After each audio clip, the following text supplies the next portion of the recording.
Okay, now what we're going to look at in this video for Wing Chun is energy efficiency.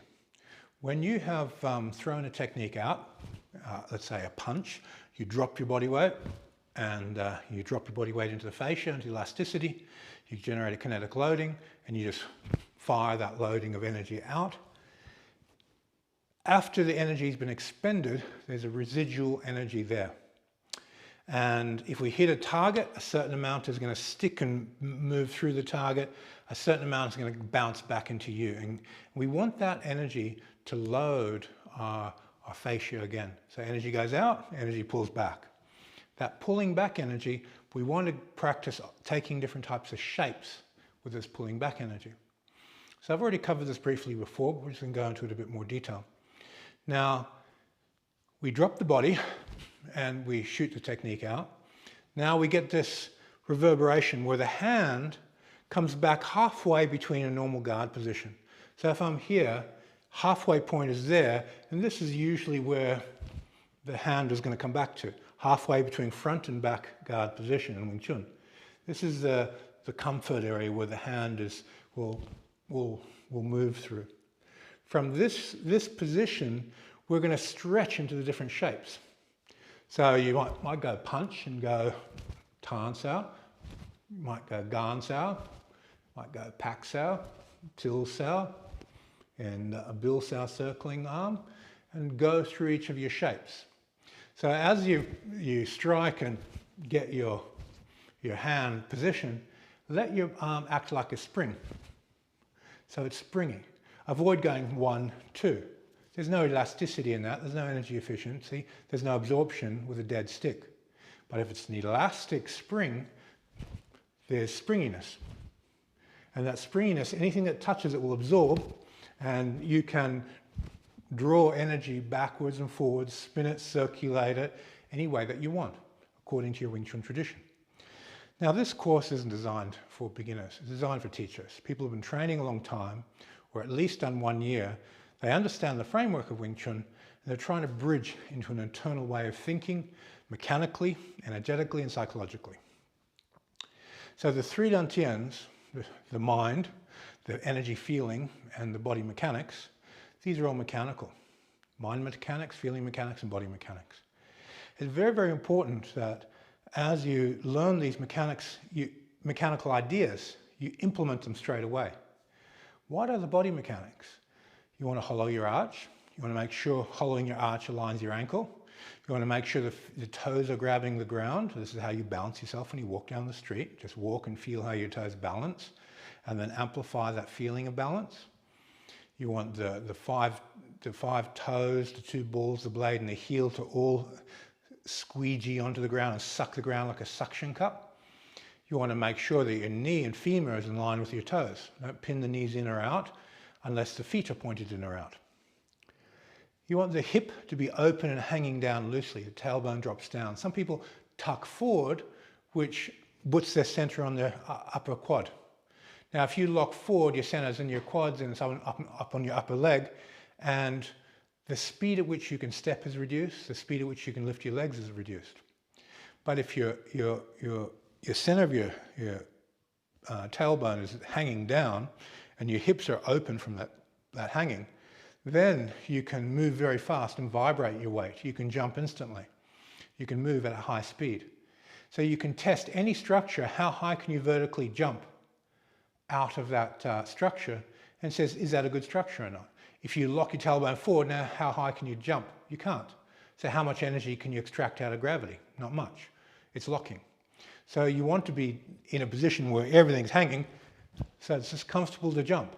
Now if a person puts a force on your trampoline, you can take that through your body, send it down into the fascia, send it out into a punch, and efficiently work internally.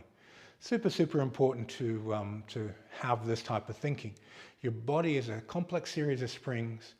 They're elastic bands that are moving at a very high speed and high level of efficiency that are absorbing, stealing energy from the environment. Your partner touches you, boom, you loaded your spring, you got energy in there. How can you reticulate that energy to throw it back at the person? Super important that you have this type of thinking and psychology that there's free energy everywhere. There's vital energy in the trees and the ground and the earth. There's all different types of energy in your food and your water. Your partner touches you, that's energy. There's mental energy, emotional energy, physical vitality, it's everywhere. So you want to be in harmony with allowing that to fuel your system mentally, astrally or feeling, and through the body. Wing Chun's no different. You want to be able to touch your partner and they fuel your mechanics. Wing Chun is a circular art. Now at first glance everyone goes, no, there's triangles, there's circles, my hands are on this line. It's not a blocky square art. That's a misconception. All your joints are rotational joints. Everything is circles and spirals. Even if you're working chain punches, these are circles. All the joints are rotating in a circular way. It's just done so efficiently, it looks square and linear. But it's circular. The circles are just taken and tightened into smaller ovals. So there's this perception, oh yeah, I'm drawing a bow and shooting an arrow and the arrow flies straight. But it's a rotational force of elasticity and torquing through your body which generates those forces. So this body mechanic of aligning your structure, opening up your hips, your lower back inward curve, make sure it just pushes out a little bit, straighten it. You don't want too much inward curve or not enough inward curve. There's a natural point of balance.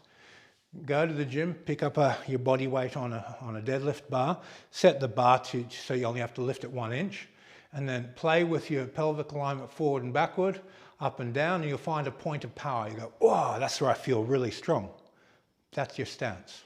That's how your body should align, because that's where you're strong. If you pin your knees in and tuck your pelvis forward and try and lift that bar up, you're going to break your back. That's stupid. That's illogical. Why would anyone do that? It's old, traditional, outdated nonsense.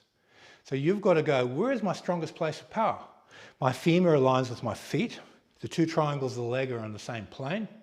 I pick the weight up. I adjust my pelvic alignment so I'm at peak power. There, now I'm strong. That's where my power should be. This is where I can lift a huge amount of weight. This is where I can punch like a truck. This is where I can neutralize huge amounts of force. This is common sense.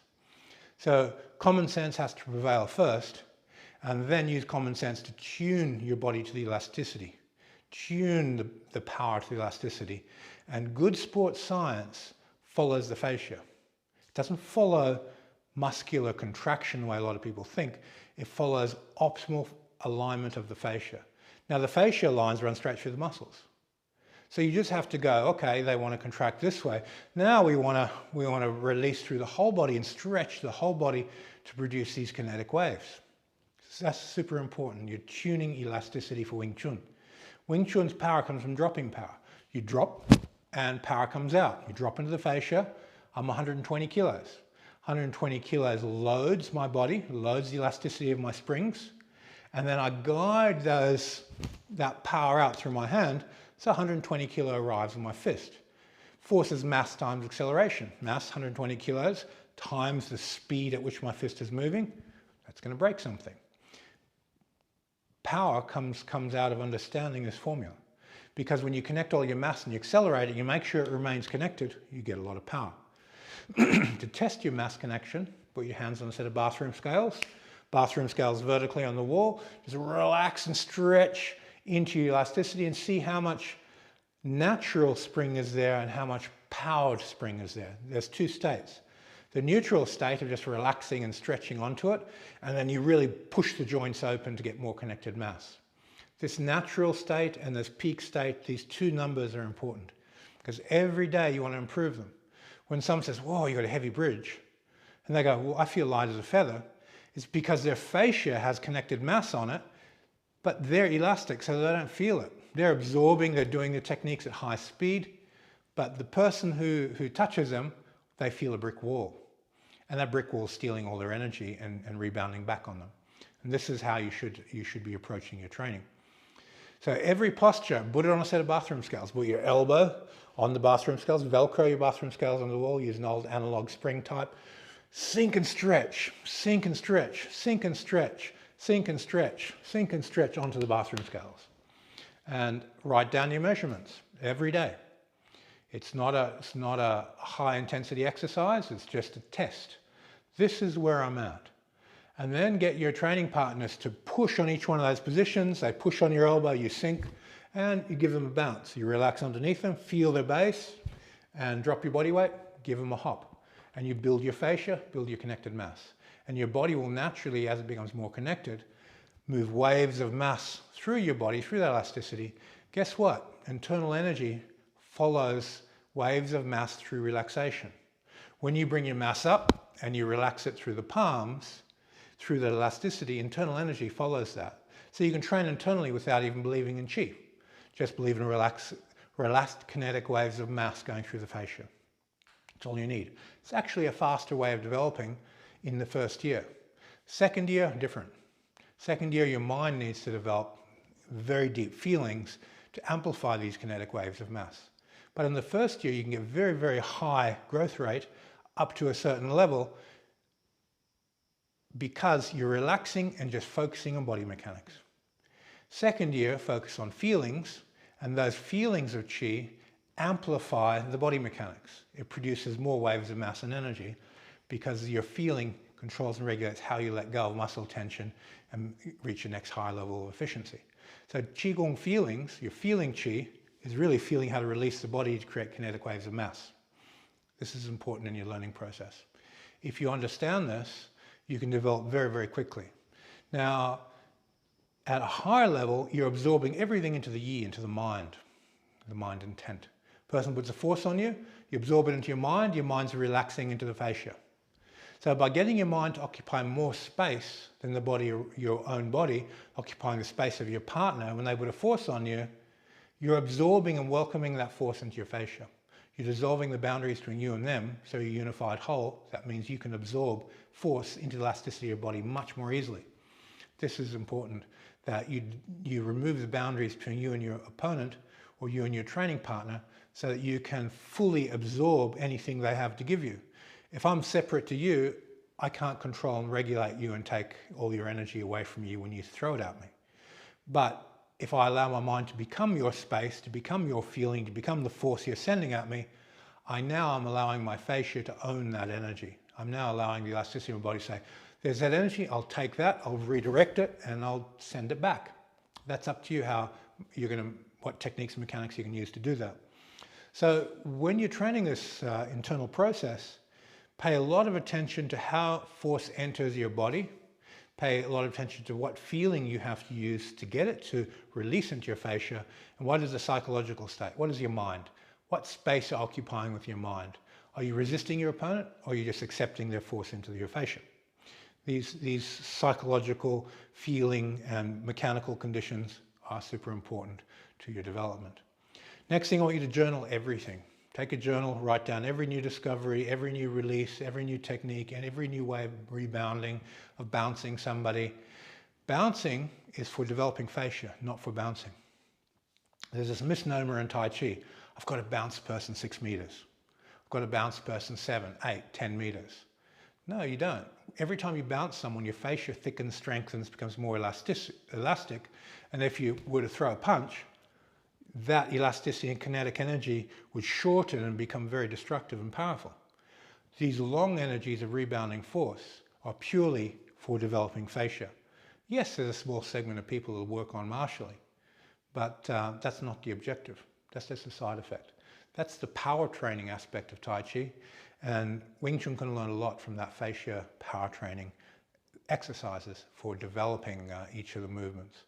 Wing Chun mechanically is far superior to Tai Chi when it absorbs the feeling of Tai Chi. What do I mean by that?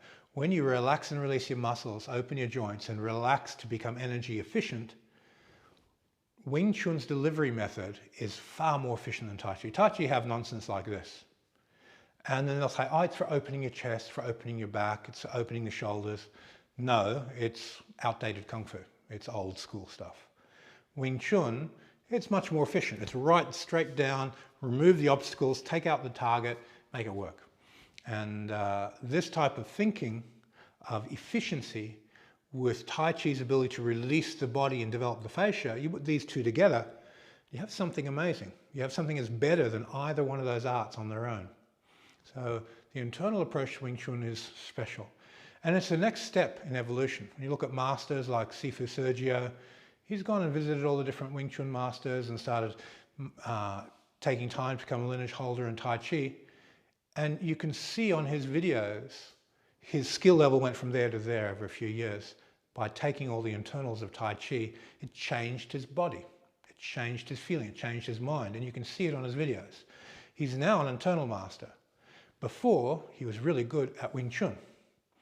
But now he's a master of internal energy because he implemented this Tai Chi into his training. That's a huge value, that's a huge bonus. People like him are going to change the whole face of the Wing Chun world.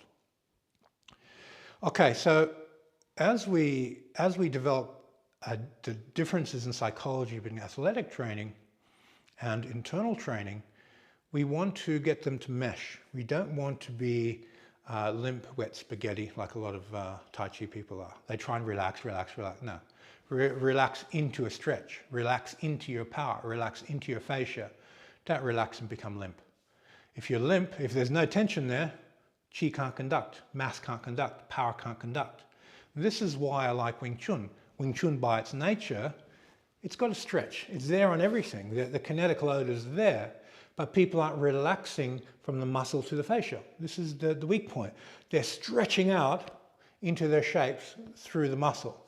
They're not relaxing and stretching the joints open to connect the fascia and then stress testing all those shapes and putting them into martial reality in an internal way. So you take a little bit of Tai Chi thinking on how you release the body, you put it in a Wing Chun, and it takes your Wing Chun up to a whole new level. When I started with my Tai Chi teacher, the first time I touched him, he bounced me across my lounge room, picked my feet that far off the ground, and I was like, holy cow, what is that? And he goes, oh, this is Tai Chi Fa Jin. My first question is, can I put that into my Wing Chun? He goes, yeah, of course. You don't need forms for that. It's listening energy.